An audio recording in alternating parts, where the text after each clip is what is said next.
For the last decade or so, Mazda has been working hard to establish themselves as a more premium brand. Now, one of the vehicles that's been designed to do that has been their flagship CX-9. However, the CX-9 never really fit into the electrification era that we're in within the automotive space. Now, for 2024, Mazda is finally ready to embrace that technology with the CX-9's replacement. This right here is the brand new 2024 Mazda CX-90. It's built on the brand's new rear-drive large architecture. It has two electrified powertrains, including a turbo inline 6 and the brand's first ever plug-in hybrid, and it has an interior with the craftsmanship to rival the best luxury brands from across the globe. So as you can see, this week we are here in beautiful San Francisco, California, and the big question I want answered: has Mazda finally succeeded in creating a vehicle that'll make you think of them more as a luxury brand? Stay tuned to find out.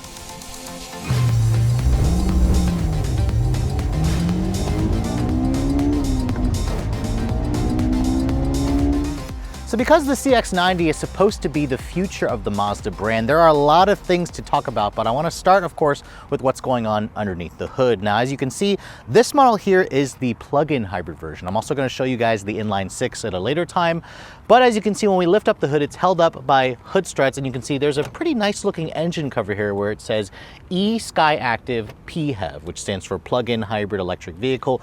E is supposed to designate that this is their next generation of SkyActiv engines, but it's also electrified, which that Inline 6 is also electrified. Now, there's also a really cool thing here where you can twist these right here and also open this up. We'll find out later if the PHEV allows you to do the same, or the Inline 6 allows you to do the same, but you can see there's a little clip here. So Mazda allows you to see just how much space is underneath here because we have a 4-cylinder as opposed to an Inline 6. Remember, this is a rear drive platform. Now, what you're looking at is a combination of a 2.5 liter naturally aspirated SkyActiv direct injection 4-cylinder. It's practically the same 2.5 liter that we've seen in other Mazdas, but they have, of course, modified the engine.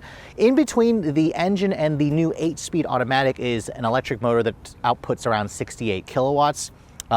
That combination is good for up to 323 horsepower. Now, that's on premium gas. Mazda says if you feed it regular, it'll output around 319 horsepower. The gas engine on its own, Mazda says, makes around 189 horsepower, while the electric motor will add around 173. When you add them together, you get 323. The torque output is actually impressive as well, 369 pound-feet, which, as you guys know, is actually the same as the Inline 6. Your only transmission is an 8-speed automatic with a wet clutch. So what Mazda essentially did is an in-house transmission. They removed the torque converter and put in a wet clutch to adjust the gear changes, obviously. And fuel economy, I don't have the final fuel economy figures just yet for the PHEV. We'll talk about that for the Inline 6 later, but this model here has a 17.8 kilowatt hour battery pack. It's a lithium ion battery pack, which Mazda claims is good for up to 26 miles of range on a full charge. So again, the first Mazda ever that's a plug-in hybrid. So we'll talk about that later on when we get this out on the road.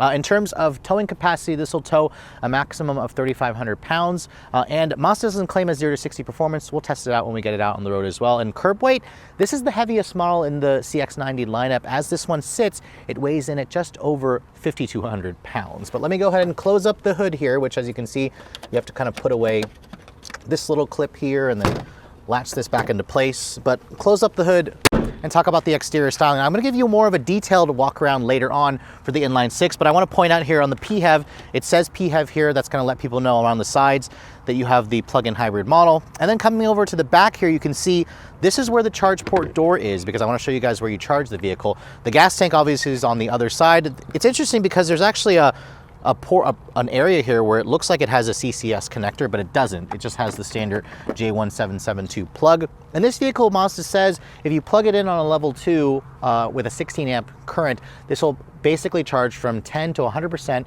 in about 2.5 hours. If you don't have access to a level 2, you'll be able to plug into just your household outlet, which is a 110, and it'll do it in about 11 hours. So that's really good. That's about what people expect with a PHEV. So again, plug it in at home overnight, let it charge overnight, and you can go about 26 miles on all electric range. So while the PHEV powertrain may be great for somebody who wants that electric-only capability, for those of you who are more enthusiastic about Mazda's new Inline 6, we've now switched to this Turbo S model, which I want to show you guys what's going on underneath the hood. Now, as you can see, it also has struts holding up the hood, and you can also see it has a pretty big engine cover covering up the engine. But this is a really unique thing here that I'm seeing that I've never seen from any other manufacturer. You can see there's these two knobs that I can twist open, and you can also see Mazda allows you to basically lift up the engine and hook it up right there so you can actually remove the cover and let it just sit there to show off this brand new engine. Now it's been a long time since Mazda developed an all-new engine, but this is the company's e-Skyactiv G engine family. The E meaning this has a form of electrification called their 48-volt mild hybrid system. They call it M Hybrid Boost. It's a 3.3-liter turbocharged inline 6-cylinder engine. That's right, this now has an inline 6 versus the turbo 4-cylinder that you had in the CX-9. In this application, in the Turbo S trim, it makes 340 horsepower on premium gas, about 319 if you guys put regular in it, and around 369 pound-feet of torque. Now, if you guys go for the regular turbo, that makes 280 horsepower and 332 pound-feet of torque. That still represents nearly 100 horsepower more versus the 4-cylinder, about 90 more on the Turbo S, and about 30 more horsepower versus what you got in the old Mazda CX-9. It all goes out through a Mazda-designed 8-speed automatic transmission. It's developed in-house. However, Mazda does a unique thing here where they replace the torque converter and use a wet clutch system instead. So it's kind of similar to what Mercedes does with their AMG transmissions, where they remove the torque converter and put in multiple clutches. This is a rear drive platform. However, all CX-90s come standard with all-wheel drive, so it has their iActive Sense all-wheel drive system. And fuel economy for this model is rated at 23 in the city, 28 on the highway. That's on premium gas, of course, if you want to get the full power. If you guys go for the turbo model, the fuel economy improves to 24, 28. So again, slightly better versus the 2026 that you got in the CX-9. Mazda doesn't quote a 0-60 performance, but we have our testing equipment. We'll see what we can get out here. And towing capacity, this is rated to tow a maximum of 5,000 pounds, which is the most that you're going to get for this model. I think 3,500 for the PHEV. And then as this one sits, this is a bigger and heavier vehicle. Compared to the PHEV, this is lighter, but it still weighs in at just over 4,900 pounds. So it's still a relatively heavy vehicle. But let's go ahead and close up the hood area here, which, as you can see, I've got to kind of clip these back into place. But once you do that, let's talk about the exterior styling, because Mazda has been really showing off some premium designs in the last few years. I mean, this is part of the next generation of their Kodo design language, as you can see. And this particular Turbo S in the Premium Plus trim is painted in their new color called Artisan Red. This is a $600 upcharge for the color, and as you can see as well, the sun has finally come out in Northern California, so you can really see how this paint shimmers in the bright sunlight where it has the metallic fleck. It's a beautiful color. Not personally my favorite. I don't know if I would choose this color for myself, but it definitely shows off the lines of this vehicle, and I like how it's different versus the Soul Red Crystal. You can see you have the signature Mazda 5-point grille with this kind of almost like a chain link fence look to the inner portion of the grille with the textures. You have the Mazda logo there that houses the radar sensors for the adaptive cruise, and you also have a camera along with front parking sensors. A lot of chrome accents you can see on the Premium Plus trim. I'm kind of hoping Mazda does like a carbon edition to kind of black out all the chrome. And then you can see the headlights on this vehicle. They are a little bit slimmer, but also a little bit more square versus what you got on the CX-9. You can see it kind of has a two-stack design to the LED daytime running light. It also has LED low and high beams. The LED turn signal is over here.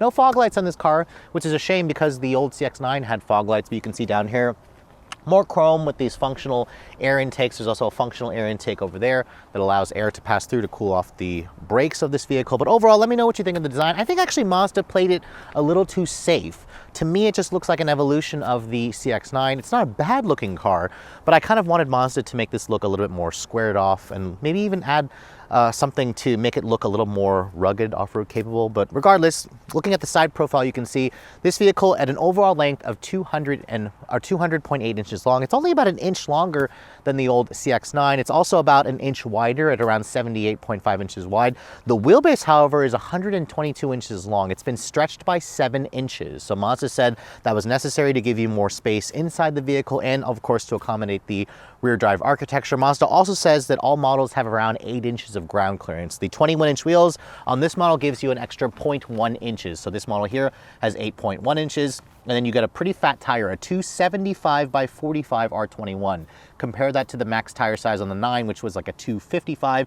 You can also get a 19-inch wheel on this vehicle, but you can see the 21s fill out the wheel wells nicely. And this vehicle also has an updated suspension. No air suspension, but it is an all-independent suspension. Now this one here being the inline 6, you can see there's like a little piece here that says inline 6, but this is not an actual functional air vent. This is just for looks. Again, a lot of chrome around the side profile of the vehicle here with around the window trim along the lower side sill. The mirrors, you can see, are body colored. You have integrated turn signals, and you can see integrated roof rails. The higher trims, like this Premium Plus, will also come with a panoramic sunroof. The lower trims will offer a standard sunroof, and then the base Select doesn't even offer a sunroof at all. It just has a totally steel roof. So the sunroof, as you can see, adds some nice light to the vehicle. And then when you look over here on the rear of the CX-90, this is probably the most controversial angle. It's pretty similar to the new Mazda 3 when it first came out, where it kind of looks a little bulbous from certain angles. So let me know in the comment section below what you guys think. I didn't like it at first, but now that I'm seeing it out in person, out in the sunlight here, I think it's a very interesting design. But again, I kind of wish that Mazda went with a more squared off look to it, like what Toyota did, for example, with the Grand Highlander. You can see back here, you have these taillights, which are definitely a thin design. You have a full LED as well with with the LED turn signal. And then you can see the badging back here. Mazda typically goes a little overboard, so it's nice to see that they didn't go a little too much here. You have CX-90 all-wheel drive, and there's an E Skyactiv G badge. Like in cars like the Mazda 3, they have like a turbo badge, which I just felt was unnecessary. You can see down underneath the rear bumper, no visible exhaust tips, but there's a lot of chrome pieces over there with some integrated parking sensors and whatnot. So overall, it's a clean look, but I kind of liked the dual exhaust setup that you had in other Mazda products. But let's go ahead and look at the cargo area. This is where the increase in the length did allow Mazda to expand the cargo capacity. Now you can see we do have a couple of things back here, but let me pull the third row seat up, which the Turbo S trim only comes with up to 7 passenger seating, so there's only going to be 2 that's allowed to be sitting back here. Lower trims of the CX-90 will offer a 3-person bench in the third row. This is only a 2, but when you have the seats up here, all the seats up, Mazda says on this model you get 14.9 cubic feet. If you go for the 3-person bench, it expands it out to, I think, 15.9, which is a little bit more versus the CX-9, like it's like 0.5 cubic feet more, so it's not a lot. If you look underneath here, the floor, you can see there is a little bit of storage area here, but you can see there is a spare tire underneath this vehicle with your usual tools to change the spare tire and whatnot. But if you fold down this third row seat here, you can see Mazda says this expands the cargo to around 40 cubic feet of space. So that's about an increase of 2 cubic feet versus the prior CX-9. And then if you fold down everything here, if you fold down the second row, Mazda says you get a maximum of just under 75 cubic feet of space, which those figures are actually kind of small. Compared to the CX-9, this is about 5 cubic feet more, but you're gonna get more from like the Telluride, the Palisade, the Pilot, for example, and the Grand Highlander. So if you're looking for the most cargo space, the CX-90 sadly will disappoint in that area. So if you want to compete with the best luxury brands, you're going to have to deliver an interior that can also compete with the best luxury brands. And the CX-90 certainly makes a great first impression. Getting inside, shutting the door. The door has a nice solid sounding thunk. Remember, this is built on an all new large rear drive architecture. But before we go any further into the inside, let's go ahead and show you guys the key fob. You can see this is the current Mazda key that they introduced a couple of years ago. I don't particularly love how wide the key is, but you can see it does have the usual buttons here for lock, unlock, open up the liftgate, panic. There's no remote start on the fob, but if you have access to the app via your smartphone, you should be able to remote start this vehicle as well. You can see the start stop button is right here. It's not actually blocked by the steering wheel, which is nice. And then when the vehicle starts up, you can hear it has the typical Mazda chime, and the engine itself is a little whiny at startup, but it definitely has that 6-cylinder snarl that I definitely like. So that's a great first impression, and it makes you feel like you're in a more upscale vehicle. The other aspect that makes you feel like you're in a luxury car, I mean, we're in the Turbo S Premium Plus. I mean, that name, seriously, sounds like I'm talking about a Porsche, but this is a Mazda. This is the nicest interior that Mazda offers. You basically have this white colored Napa leather interior, which, as you can see, has a really beautiful color to it. I love the kind of contrasting stitching and this piping that you see. These seats are also heated and ventilated. You have 12-way power front seats, which is definitely nice. And you also have 2-person memory. The seats themselves also have a nice, comfortable feel to them. Not really aggressively bolstered. Obviously, this is a family vehicle, but the padding feels nice and solid. The heated and ventilated seats also work really well. You have a heated steering wheel. And I also noticed this is the first Mazda that has a power tilt and telescoping steering wheel. This is a feature that you can't even get on a Volvo XC90, so it's nice that Mazda is throwing in that touch on this higher end. In terms of the door panels, you can see this is a soft touch injection molded plastic. I was kind of hoping this would be stitched in leather. This, however, is real wood. I love this light color wood with the aluminum trim. You have this kind of fabric textured material here on the door panel. This is padded as well. The window controls, you can see they have a nice chrome finish to them, and they're one touch for all four, so that's really nice. You have power folding mirrors as well. I also love Mazda's switchgear. It just feels really high quality and tactile. The steering wheel itself, you can see it's a new steering wheel design. It's a 3-spoke wheel. It's got contrasting stitching, which is great. You can actually get a brown color wheel. If you guys go for the tan quilted Napa leather, the steering wheel actually turns brown, which is really cool. It's actually kind of a caramel colored, but this is the black steering wheel. It's got paddles on the wheel. You have your controls for your Mazda drives, or your adaptive cruise control, your audio controls, the horn. You can hear it sounds pretty good. It sounds pretty appropriate given the size of this vehicle. And then the rest of the dash, you can see beautiful, kind of this interesting textured fabric with this really cool binding effect here on the actual dash with some metal trim. This upper portion here you can see is really nice and soft padded. Again, I kind of wish it was stitched in leather, but maybe I'm expecting a little bit too much. I see that in some of the high-end luxury brands, so this is still very nice. You have a heads-up display included on this top trim, which is definitely great. And then this is also the first Mazda that gives you an all-digital display. So you have a 12.3-inch driver information display here, along with a 12.3-inch center display over here. If you guys go for the baser trims, you'll have a 10.25-inch display. It's a 10.3-inch display, along with a 7-inch screen here. Only the upper end trims are going to get the full 12-inch display, so that's something to keep in mind.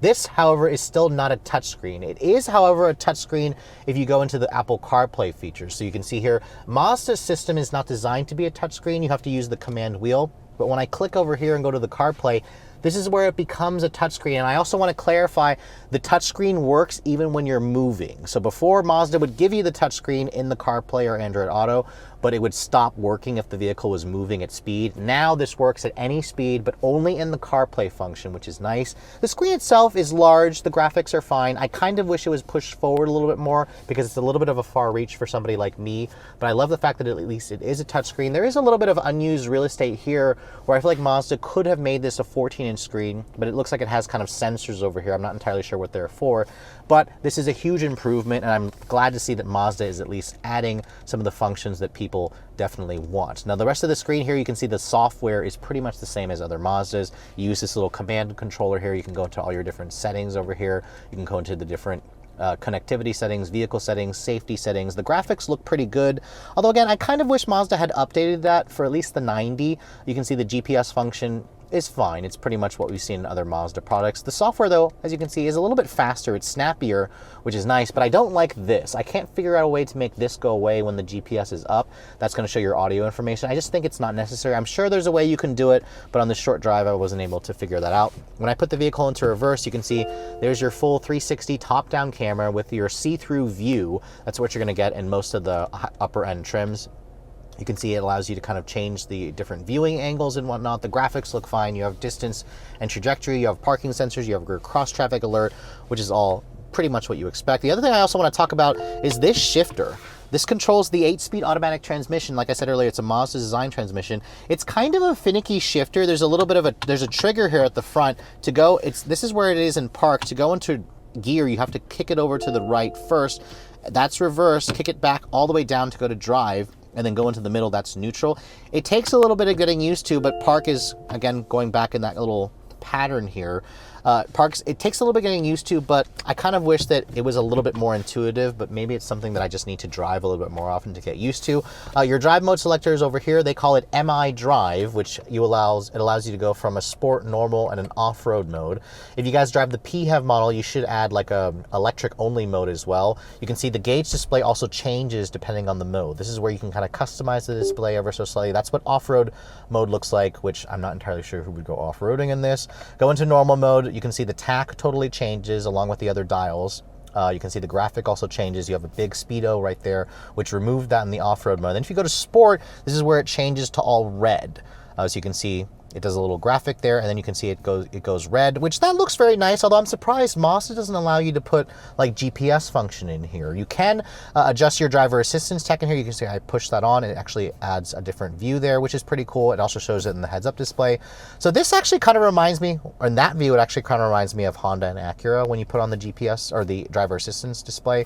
But again, all of it looks really nice, and I love the fact that Mazda finally gave us an all-digital display. It was just kind of totally needed at this point.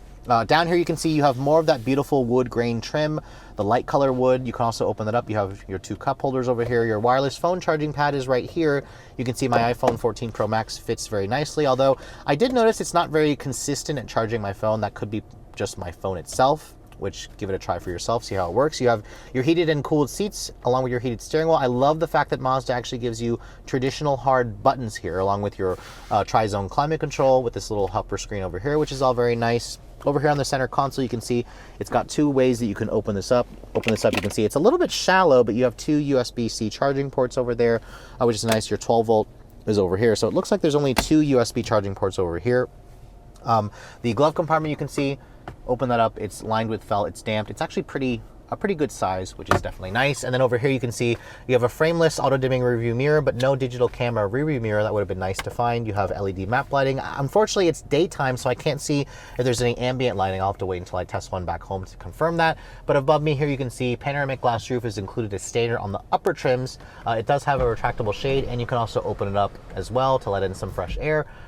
That's the biggest that it opens, though. I'm surprised this doesn't come back a little bit more, but overall, it's definitely a nice addition, and I like the fact that Mazda is finally doing a panoramic roof, but again, it's limited to the high trim. So overall, the interior definitely has that luxury feel. The build quality is fantastic. The tech is also finally up to par, and overall, it's definitely going to be able to go toe-to-toe with the best of the other luxury brands.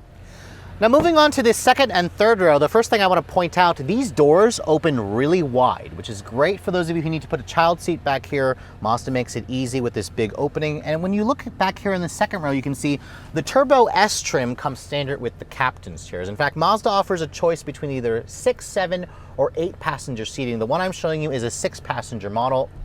Basically, if you guys want the Turbo S trim, you're going to be stuck with a maximum of 7 passenger seating because the third row only seats 2 across, but you can get a 3-person bench, which is going to be standard on the lower end trims like the Turbo. You can also find it on the base end of the PHEV, but if you go up the trim level, Mazda for some reason decides to put a 2-person bench as opposed to a 3-person bench. But in terms of the second row space with the captain's chairs, I mean, this is a lovely place to be. You have around 39.5 inches of legroom back here, which is fine. This actually is the same figure as what you found on the old CX-9, but as you guys know, some competitors offer over 40 inches of second row legroom, but you can see for somebody my height, you can slide this seat forward and back, which is nice. I can kind of get comfortable at 5'7". I have a good amount of headspace. I can also get back here and cross my legs. All models of the CX-90 also come with these rear manual sunshades, which is nice. You have padded materials here for the upper door panels, which is nice. More of that wood with more of that really cool textured fabric, along with the metal controls or the chrome accented rear window controls, which is nice.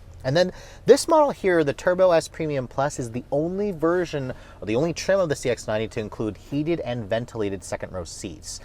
So if you want the cooled second row, you have to go for this trim, which as you can see, there's a button over here that allows you to turn on the 3-level heated and cooled seats. They work well, just like on the front seats. You have your own set of climate control here, along with rear seat air vents. You have 2 USB-C charging ports. You have 2 storage cubbies over here. And then you have a nice center console here, which this center console, it looks like you can open up a storage here, but this is fixed. I don't think you can actually take it out. That actually is a really nice little cubby there where you could hide a few things like your smartphone and whatnot. But this kind of looks like the front seat. When you open this up, it actually is pretty deep. You can see it's a pretty deep. It's actually more deep versus the one in the front. You have 2 cup holders here and whatnot. So this is a really nice area to spend time. I especially love the panoramic roof, although third row passengers don't get the same kind of light that you get, which you might find in some competing luxury vehicles. But let's go ahead and hop into the third row here, because that's always the big question with these family vehicles. Now to get back here, as you guys saw, Rob actually opened up or slid the seat forward by pulling on this lever. And you can see when you slide it all the way forward, it does offer a decent amount of room to get back here, but I'm noticing that it doesn't appear to be quite as spacious as some competitors. Now, pull the seat back. Now, this is not with the seat all the way back. So let me go ahead and adjust that, because I gotta pull on this lever here. There we go. And show you guys what the space is like. Now, Mazda says there's 30 inches of legroom back here. Whew. That's about an inch more than what you got in the old CX-9. This is with the seat all the way back. I'm 5'7". Is it comfortable for me? Not really. I mean, it's not bad. I could ask the second row passenger to move the seat up a little bit, which would give me more space. At least my knees aren't touching. There's not really a good amount of foot space underneath here. You can see I'm barely able to kind of cram my feet underneath here. But what is nice, however, is there are still third row air vents. That's standard across the board. This is something you don't even find in a $70,000 Acura MDX Type S. So that's really nice that Mazda included that. You also have you have a USB-C charging port. It's all hard touch plastic materials back here. And then you have cup holders over here. In terms of the headroom space, it's fine. The windows here are a little bit small, so it does feel a little bit claustrophobic. Mazda says that some models offer 3 people across. I would like to see that because this looks pretty, I mean, this is tight for 2 people or 1 person. 2 would be in a pinch, but it's interesting that they offer different sizes of bench depending on the trim. But overall, you can see the seat. The problem with it is it's very low to the ground. So if you're looking for maximum third row seat space, you're definitely going to be wanting to look at some of the competitors, because while this is certainly improved versus the 9, the bar wasn't really high for that previous generation, but at least it is still usable for an average size adult like myself. So we were able to find a CX-90 with the 3-person bench in the third row. So I wanted to show you guys what the space is like back here, because as you guys saw, the 2-person bench was tight, but this is the 3-row version, or the 3-person version. You can see it has a seat belt that's attached down here at the shoulder length. It's not in the ceiling. And as you can see, guys, I'm a relatively skinny person, and if you're going to try to fit 3 across here, they better be thin, because it is very, very narrow. But moving over to this side here, you can see it doesn't really look that much wider than the regular, than the 2-row person bench that we just got out of. But I have to say, I'm not entirely sure why Mazda offers 2 different versions. I think they should have just stuck with this one and allowed people to kind of give them that flexibility. But remember, if you want this 3-person bench, you cannot get the top-end Turbo S trim because it's only available on the lower trims. Whoa.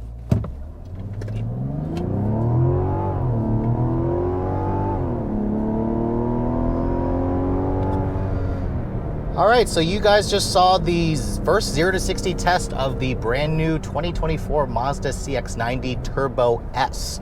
This is the top powertrain, or it kind of has the same power figures as the PHEV, but we just got 6.3 seconds 0 to 60, and Mazda doesn't quote a 0 to 60 time for this vehicle, but we are driving the new 3.3 liter turbocharged inline 6 with a 48 volt mild hybrid system. It's the first time ever, well, not ever, it's a first time in a while that Mazda's doing an all new powertrain, because we are driving their flagship rear wheel drive luxury SUV that's designed to compete with cars like the Volvo XC90, Acura MDX, BMW X5, and that's pretty bold competitive set for Mazda to target. And I have to say, my first initial drive in this vehicle is quite positive. This is going to eventually replace the CX-9 in the lineup, and this inline 6 is a really sweetheart of an engine. It's got really smooth power delivery. It has also a good sound. That was my biggest complaint with the old 2.5 gas turbo engine.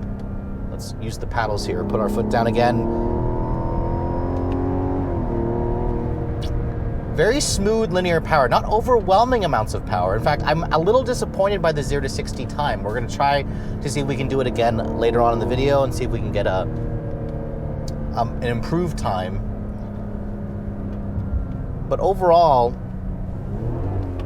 not sure why the transmission decided to do that, but this is Mazda's new 8-speed automatic. It's their in-house design transmission, so it's going to also use a clutch system as opposed to a torque converter. So it's a very interesting design. I'm glad that Mazda decided to go with their own unique transmission design.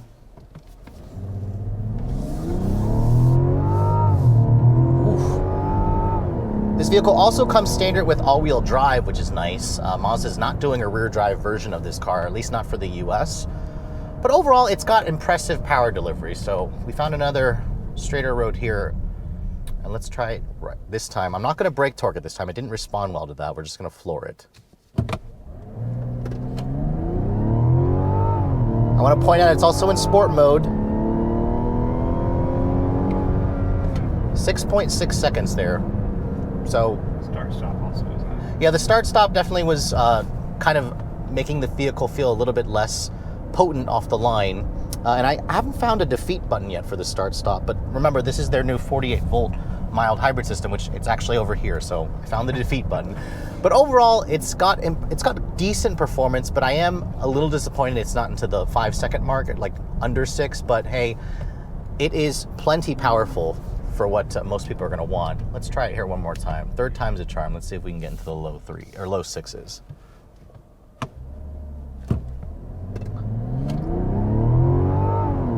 I like the shifts from the 8-speed. It's really smooth. This is on a perfectly level surface. 7.09, so it's getting worse as we go there. So again, the point of this car is not 0 to 60 times, but I will say that the engine is very charismatic. I love the way the engine revs. I love the way it sounds when it's being pushed hard. I like the 8-speed auto. It's relatively smooth and responsive. And the chassis dynamics of this car are also impressive. Remember, this is a rear drive architecture. This car does weigh a good 400 pounds heavier than the old CX-9. So we're at a 4,900 pound curb weight. We're gonna hop into the PHEV later on in the video and try out the driving dynamics of that vehicle. But for a family crossover, remember, this is up to an 8-passenger family vehicle. It definitely has the feel of an upmarket car. This feels more impressive to drive and more premium to drive versus like a Pilot, even a Telluride or Palisade or a Highlander, for example. And it's just shocking to me that, you know, Mazda, a mainstream car company, is able to develop a vehicle like this. This feels actually more premium to me versus a Volvo XC90, the current generation, which is getting old. And it feels about on par with the Genesis GV80, although the Mazda definitely has a sportier feel. The steering in this car is nice and heavy. It has surprisingly good heft to it and decent feedback through the front tires to the steering. Remember, this is a big family SUV with 8 inches of ground clearance. I heard a little bit of screeching there from the tires. These are Toyo tires. They're all-season tires, so they're not going to be the most impressive or grip, but it feels like the chassis can handle more than what the tires are willing to put up with. And I'm really impressed. The seats are also comfortable, but they don't have much lateral grip. But remember, this is about family driving, not going around some corners. But hey, this is Mazda's drive route that they have us on, so they wanted us to be on some curves, which this car handles pretty well. This is definitely, it feels like the crossover for, you know, the dad who used to have a hot hatch, used to have a sporty vehicle, but had to get a family car. So compared to, you know, other Plaid vehicles in this class, I mean, the other vehicle is like the Explorer, which is kind of blurring the lines between premium and mainstream. That's a rear drive car. I like the way this drives versus the last Explorer that I drove. And overall, I mean, Mazda does a really great job with chassis dynamics. The Inline 6 now is really potent sounding. It's not the quickest in terms of acceleration, but still 6.5 seconds is perfectly respectable. And we're gonna hop into the PHEV later and see if that model is any quicker. But overall, the Turbo S model, I'm impressed. Out in the corners, out on back roads, out on just country roads like this, it is a fun vehicle to drive. But the highway is probably where most people are going to be ending up on, you know, driving a vehicle like this. So let's go ahead and see what it's like to drive out on the highway. So even though Mazda is all about driving, and as fun as it is to go around curves and do 0 to 60 tests, this is a family SUV. And I know a lot of you are probably wondering, how does the CX-90 drive out on the highway, and how does the driver assistance tech work? Well, we are back in the Turbo S model, which again, I feel like Mazda is trolling on Porsche with that name. But we're cruising along here along Highway 101. The speed limit's 65. We're going around 70. We're kind of going with the flow of traffic. And for a vehicle that's a luxury SUV, because Mazda wants you to compare it to luxury SUVs, it is really nice in here. The ride quality is firm, but still very compliant. There's no air suspension on this vehicle, and we've got the big 21-inch wheels, but it's got a good ride quality. The noise levels in here are also pretty hushed, although at these speeds, I am hearing a little bit of wind noise. Not entirely sure where it's coming from, but it sounds like it's coming from the pano roof, which you could get rid of if you closed the shade, probably. I can't do that because I've got my camera equipment attached to it. But overall, it cruises very well. And this is what most families are going to be wondering about, is how well does this car cruise along the highway. I've got these really comfortable seats. I've got good visibility throughout, although I'm surprised Mazda's not doing a digital camera review mirror. Would be nice to have, especially in a family vehicle. But I want to show you guys also what the driver assistance is like. So to turn that on, you push this button over here. You can see the gauge display actually changes the way it looks, and then just kind of hit the this little toggle here, and that goes into set, and then push this button here to activate the steering assist. And this car doesn't really have full hands-off driving, but I've complained in the past of Mazda's driver assistance tech as feeling a little more rudimentary than other systems. So kind of going around this gentle curve here, I can feel the system trying to steer me, and I also see it on the display here showing that it sees the road, and you can see when the when the system is active, it turns green to show that it's keeping me in the lane. It also shows me my blind spot. You can see here, I'll take my hands off the wheel, and it is doing a fairly good job of keeping me centered. I don't feel quite as comfortable as some other brands like from Hyundai, Kia, Genesis, to where I feel like the system does a better job of keeping me in the lane. Even Honda's system has a little more torque, but now it's telling me to put my hands back on the wheel. So I'm doing that. So let's see here if it'll follow this curve. Okay, it's doing that. It's doing a pretty good job. So I can tell that Mazda has upgraded their system. They also added like traffic jam assistance and all other good stuff, but this doesn't have the full hands-off driving on the highway because it doesn't have the cameras that watch your face. So Mazda, they're going to be working on that. Every other brand is working on that, but this is definitely a nice upgrade. I also love the new graphics that it comes with this new full digital display. You also have a heads-up display, which is great. And then with this engine, when you put your foot down, it has a pretty good sound. It has good passing power, not overwhelming amounts of passing power, but really what I like about this powertrain is kind of how effortless it feels and how smooth the transmission is. And it does a really good job of just keeping the engine with the RPMs low, so that way you're getting the best fuel efficiency. So the Inline 6 was pretty good, but now we have switched over into the PHEV model. And remember, the PHEV model has the same torque, but slightly less horsepower. However, the delivery of the power is going to be very different in this model because we also have the electric assist, but we also have now a naturally aspirated engine. Now, Mazda, again, doesn't quote a 0 to 60 performance for this model either. We got 6.3 in the PHEV, that was or in the Inline 6, that was our best time. So let's go ahead and see what we can get in this model. It's in sport mode, and you can hear the vehicle's running in like full hybrid mode. 6.48, which is about the same time. And we thought it might be a little quicker. The difference with this model is it feels faster off the line. This vehicle with the instantaneous torque of the electric motors definitely makes it feel a little bit punchier. Also, the sound of this vehicle is very different. Rob here says that he thinks he likes the sound of the 4-cylinder in this car more than the Inline 6. I disagree. I kind of like the Inline 6 a little bit more. But again, to each their own. I'm going to try it one more time here, though. We're going to let some of these cars go. Yeah, I'm going to brake torque it, and we're going to let these cars go by and see what we can get. I just think that this one sounds a little more visceral. I mean, the other one, it's a little more muted, I think. You hear this a lot. I think this one also is a little more augmented. That's my thing, is I think they're also augmenting the noise a little bit. But let's go ahead and see. All right, here we go. Brake torque it. Definitely feels quicker when you brake torque it, which the Inline 6 didn't like. That 8-speed is smooth, 6.44. So there you have it. Whether you choose the Inline 6 or the PHEV, this car should accelerate to 60 in the mid 6-second range, which again, Mazda always likes to be quick to say we don't really care that much about 0 to 60 times. It's all about the feel. But we've been in sport mode the whole time. I'm going to switch the drive mode here to EV, and this is where, as you can see, Mazda's decided to make it turn purple, which I think the gauge display actually looks pretty cool. And in this mode, it's going to try to prioritize electric vehicle driving. We have about, it looks like we have about 75% of the charge left on the battery pack, which the interesting thing about this car is I thought Mazda would allow you to drive this vehicle in EV alone, considering we have almost a full charge. But we're going to go ahead and try to see what it'll do in EV mode 0 to 60 wise and see if it makes a difference here.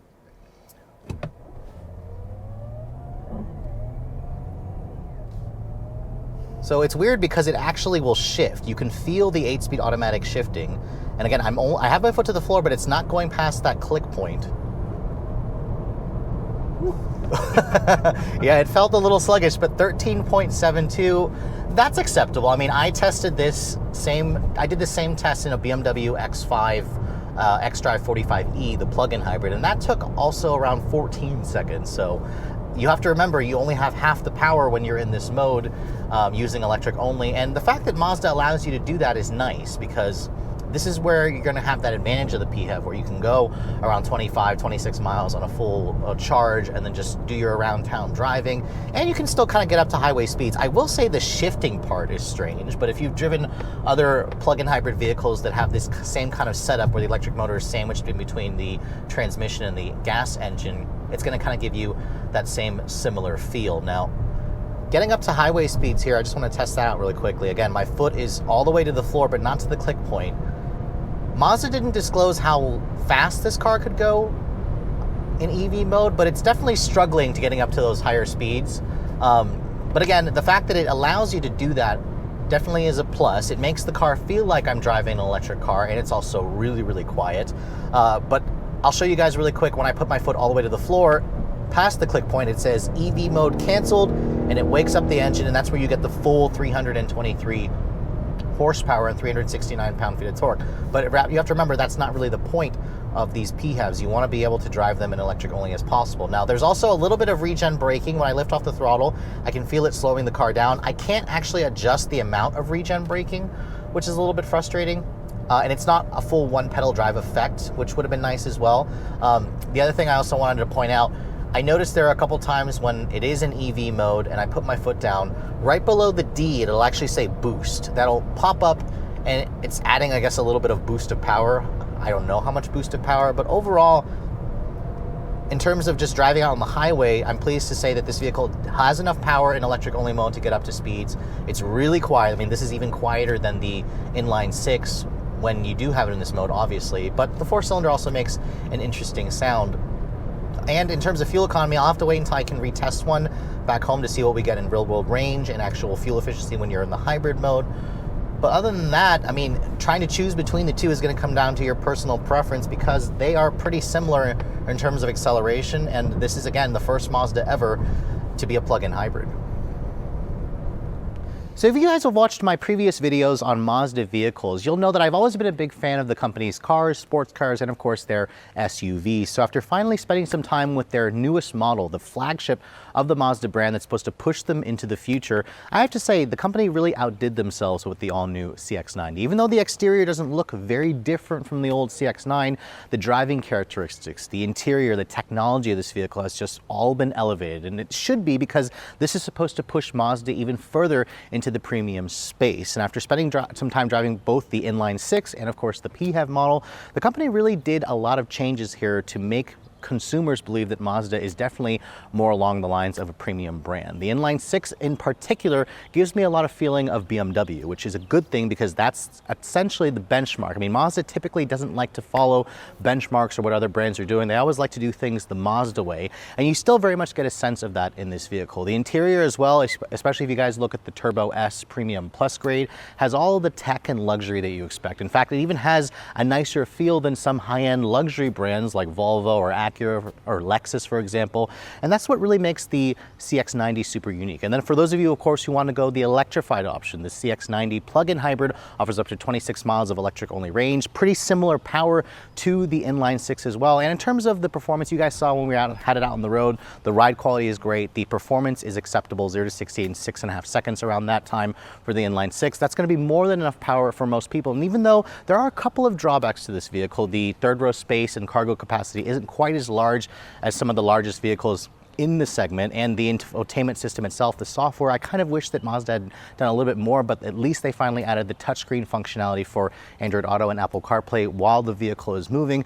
All kind of shows me that Mazda is ready to finally start listening to their customers and delivering a vehicle that can truly deliver the luxury goods. Now, of course, with all that new technology and space and premiumness, this is going to cost a little bit more. Speaking of which, this car is heading to Mazda dealerships now, so it is on sale, and it's going to start at a price of around $39,595. That represents only a $1,200 increase versus the old CX-9, which honestly isn't bad at all. However, it is going to be a lot more expensive when you go into the higher end, because if you guys want to go up to at least a PHEV model, that's going to be about $8,000 more expensive versus the base version of this car, which if you kind of work it out, if this vehicle qualified for the tax credit, would negate it. But remember, these vehicles are all built in Japan, so the PHEV is going to start at around $47,500. Now, if you guys want the Turbo S, which is the one that's behind me, this is where the pricing is going to get a little bit more expensive, because these models here start at around $51,500 for the base Turbo S. This model here, being the Premium Plus grade, is going to be around $59,900. Now add in the destination charge and the $600 for the paint, and you're looking at an as-tested price of just under $62,000. I know 62 grand makes this vehicle about $10,000 more expensive than the old CX-9 or something like a Honda Pilot, a Kia Telluride, a Hyundai Palisade.